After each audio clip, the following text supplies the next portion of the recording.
Hello, James, and welcome back to another Monday update. I was looking into metering on the Nikon ZFC over here, and yeah, it's got matrix metering, which I've been on. It's got spot, something else, and one that I'm pretty sure is fairly new to the Nikon family. It's highlight weighted metering.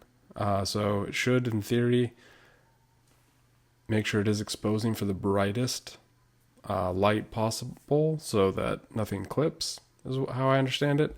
And apparently it's good for, people under spotlight or when you have fast moving subjects, things like that, because uh, it's easier than spot metering with fast moving objects. Obviously, you're trying to move around a bunch in spotlight because you might have a really harsh bright light or even mixed color lighting, I guess Nikon officially said, or Nikon. But anywho, gotta play around with my metering modes. Interesting about the how things have metered in the past and digital versus film. So gonna play around with that. I recently this weekend went on a little trip, the family and I, and I took the Nikon with me. I've actually done two kind of family events now, where I've taken the Nikon, taken pictures, and I have all the pictures. I just need to go through and kind of sort out all the bad ones and maybe do some light editing. But I'm gonna play around with different metering because I do enjoy the Nikon's ZFC. I can quickly, it's even got up above, so I can kind of look down and kind of like dial in my f-stop really quick because we were out at Staircase Campgrounds, really pretty, and I was thinking, I'm trying to get a few pictures of the mountains. I probably shouldn't be at f2.8. I should probably, uh, I was 8. I was going like f8 or even I think I went up to like 13 or whatever too. Trying to get more depth, hopefully more. There was a little bit of clouds, but then the next morning it was kind of like it was overcast a bit or foggy, and I have to pull them up on the actual computer to see how they looked. I just looked at them, through the viewfinder and thought, I don't know, gotta play around with exposure. Should have looked at metering, but I'm gonna play around with that a little bit more. Yeah. Haven't got to look and see how to change metering while doing video. I've set this up I've got the phone sitting here, my camera sitting there. So, and I don't see a metering option. So I'll have to play around with that. Anywho, I was going to talk about something else too. Now I'm spacing. Oh, I don't mind the rambly videos that you keep on saying, oh, they're rambly. I do think the format almost feels like, and maybe I mentioned this before, but maybe like live streaming. I don't know how that syncs up with scheduling. I know you do nights. I don't know if your audience is in this country or a different country, or if they're watching, what hours. But I feel like your videos do, maybe it's the rambling, maybe it's the discussing this or that, or going a little deeper on one topic when you're like walking through something and like, and that brings up this subject or something. But I think live streams could be useful, and that would. Don't know how you liked OBS. I'm not too picky, so I'm like, for live streams it's fine. I haven't really done anything.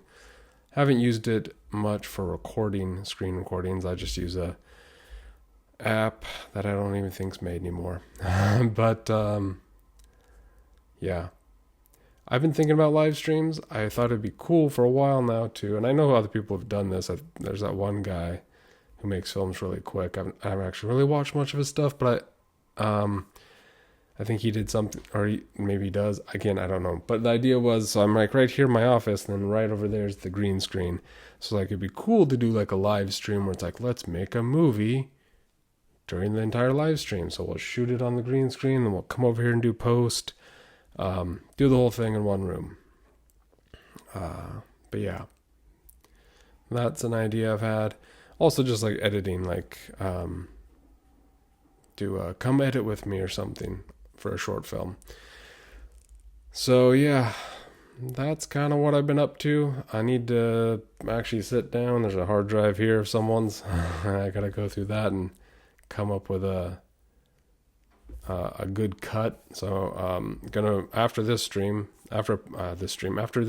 I'm gonna post this video, and then I'm gonna go and try a little different approach on the editing. I was watching Standard Story Company, and he had one on editing and kind of using multiple timelines, like in my mind with code and program is like kind of like version control. So you had like you have a timeline that's like he put everything in it just sequentially, and then he made another timeline where I'd have to rewatch it again. But he kind of used timelines as kind of version control. Like, here's your different versions. This is a really rough cut. This is a maybe first cut to show your whoever the director, whoever needs to see it, and that kind of stuff. So I'm going to play around with that a little bit, see if I can cut something together.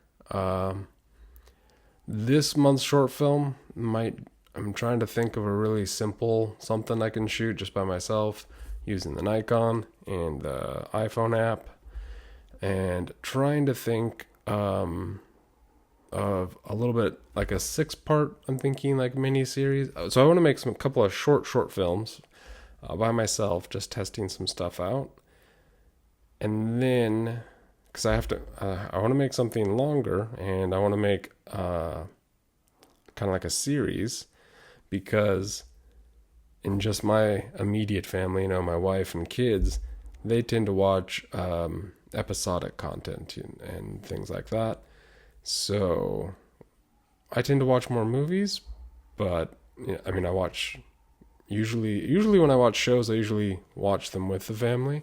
I've watched a few by myself, still need to finish them. I have a bad habit of not finishing shows. I think I have 2 episodes left in Widow's Bay, so I was going to finish that. I also have a show that I started. I need to finish that. Yeah. So, going to try to play around with that a little bit more. I kind of like the idea of a 22-minute episodic 6-episode test series. So it's not too crazy long, but a good way to kind of play around. But I want to build up and test a few things first and see if I can come up with just better looking and better sounding video. But anywho, that's kind of what I'm up to. Still working on editing projects, and just trying to come up with something compelling and visually interesting. One thing I want to get, I don't know, I have to watch more stuff. Maybe it's because I'm bad at writing dialogue, but I want to try and get better at visuals, because what I would like is, and I don't see everyone always do this sometimes, is I feel like a show is on in the background because it tells the story pretty well just through, character dialogue, which is fine, I guess. I think that format of, just telling people things all the time, or just having just the dialogue, is better for an audiobook where you can listen to it in the background, I suppose, or listen to it while at work. I just bumped the mic. Anywho, and that's not to say that that's all the shows. Like, I'll sit there and watch a show sometimes, and I'm like, oh, you're getting, like, they're not, I don't know, it depends on the show. Point is I think I want to get it where I can make some movies or shows or episodes or whatever, make a thing that's visual, that uses visuals to tell the story along with the dialogue and everything else. But yeah, so I like a good mix, 50-50, or maybe, more so on visuals or what have you. Is like, yeah. Anywho, rambling thoughts again. Yeah. But yeah, hopefully next week, because it is August 17th, so the month is rapidly flying by.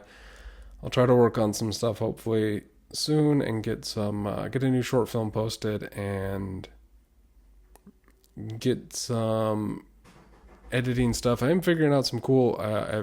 That's one thing I wanted to do. So in DaVinci Resolve or in any editing program, I wanted to be able to, instead of trying to mouse around everything and be like, okay, I want to go from the timeline to the media pool, and then I need to get this clip into the source viewer, and so I can put the in and out and kind of get what I want, and then put it into the timeline and all that. And I wanted to do that whole roundabout thing without constantly dragging the mouse up here, because also when you go mouse up to the clip, sometimes I scroll it a little bit and it's like, oh no, I gotta play around with it. So I figured out a workflow where I can use the keyboard to go between all the sources I need to do everything in the cutting, which is gonna be nice. And I'll post a video of that little workflow in my DaVinci Resolve tips or whatever I call that playlist.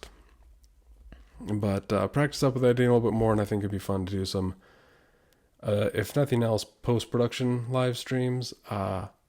If I do start doing more digital backlot, just green screen films, maybe just like the entire, like a really long live stream where it's like, oh, we're going to go shoot over here, we're going to come back over here, cut it all together. Anywho, hopefully that wasn't too rambly. At least I got this video recorded earlier.